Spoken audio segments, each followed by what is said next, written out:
आज रात पति ब्रह्मचारी की कहानी ने एक नया और खतरनाक मोड़ ले लिया है। हवेली में लौट चुकी ईशा और सूरज के बीच अब एक ऐसा सच सामने आया है जिसने उनके रिश्ते की नींव को हिलाकर रख दिया है।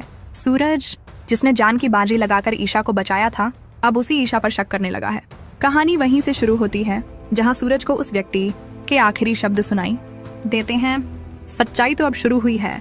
सूरज, जिस पर तू भरोसा करता है वही तेरे खिलाफ है। इन शब्दों ने सूरज के दिल में आग लगा दी, और जब उस व्यक्ति ने मरने से पहले ईशा का नाम लिया तो हर चीज पर सवाल उठ खड़ा हुआ। सवाल ये था, क्या ईशा सच में निर्दोष है या फिर ये पूरा अपहरण एक खेल था जिसमें हवेली की परछाइयां भी शामिल थीं? सूरज ने जब ईशा से जवाब मांगा तो हवेली की हवा तक रुक गई। ईशा ने सिर्फ इतना कहा, तुम सोच भी कैसे सकते हो ऐसा सूरज? लेकिन सूरज के पास जवाब नहीं, सबूत थे। उसे वही तस्वीर याद आई जो फार्म हाउस की दीवार पर मिली थी। ईशा की हंसती हुई तस्वीर उसी कमरे में जहां वो कथित तौर पर कैद थी। तस्वीर के पीछे लिखा था, trust is the first sacrifice of love, यानी कि भरोसा प्यार की पहली कुर्बानी है। यहीं से शुरू हुआ असली खेल। रात के सन्नाटे में हवेली की बिजली चली गई, चारों तरफ अंधेरा छा गया, और फिर नीचे के कमरे से एक परछाई गुजरी। एक औरत की परछाई, बिल्कुल वैसी जैसी सूरज की माँ की हुआ करती थी। सूरज ने आवाज दी, कौन है वहां? मगर जवाब में सिर्फ सन्नाटा मिला। वो परछाई हवेली के पुराने कमरे में दाखिल हुई। सूरज उसके पीछे गया, जहां पुराना आईना रखा था, वही आईना जिसमें पहले उसकी माँ की परछाई नजर आई थी। इस बार आईने में किसी और का चेहरा था, ईशा का। ऊपर उसी वक्त ईशा अपने कमरे में अकेली थी। खिड़की अपने आप खुली और एक पुराना कागज हवा में उड़कर अंदर आया। कागज पर लिखा था, सच्चा ब्रह्मचारी वही होता है जो अपने प्यार की सच्चाई को पहचान सके। क्या सूरज पहचान पाएगा? ईशा ने वो पन्ना पढ़ा और उसकी आंखों से आंसू निकल पड़े। वो बोली, कौन खेल रहा है ये खेल? तभी कमरे के कोने से एक ठंडी हंसी गूंजी।